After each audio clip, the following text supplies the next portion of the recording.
Assalamualaikum warahmatullahi wabarakatuh. Selamat siang anak-anak. Sebelum masuk ke pembelajaran, alangkah baiknya kita berdoa terlebih dahulu. Bismillahirrahmanirrahim. Rabbi zidni ilman warzuqni fahaman waj'alni minas shalihin. Nah, jadi pada pertemuan kali ini Ibu akan mereview atau mengulang kembali materi apa yang kalian pelajari sebelumnya dari bab yang pertama sampai dengan bab yang ketiga. Kalian ada yang masih ingat gak sih apa itu iman? Nah, iman artinya percaya. Nah, menurut istilah, iman adalah percaya dan meyakini sepenuh hati, mengucapkan dengan lisan, dan membuktikan dengan amal perbuatan.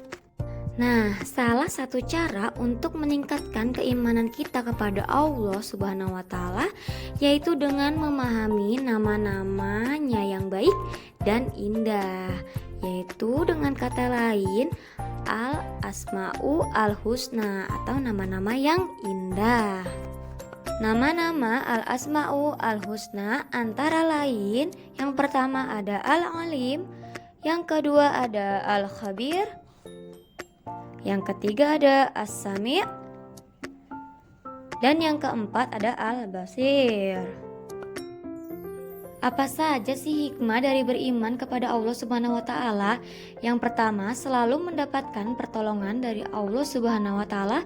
Yang kedua, hati menjadi tenang dan tidak gelisah. Dan yang ketiga, sepanjang masa kehidupannya tidak akan pernah merasa rugi.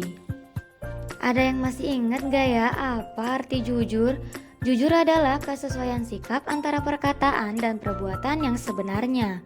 Apabila kita katakan sesuatu yang tidak sesuai dengan kenyataan, itulah yang dinamakan berbohong. Dusta atau bohong merupakan lawan dari kata jujur. Kejujuran merupakan bagian dari akhlak yang diajarkan dalam Islam. Katakanlah bahwa yang benar itu adalah benar dan yang salah itu adalah salah. Apa saja sih hikmah atau manfaat dari perilaku jujur? Yang kedua ada amanah. Amanah artinya percaya atau dapat dipercaya. Macam-macam amanah. Yang pertama, amanah terhadap Allah Subhanahu wa Ta'ala.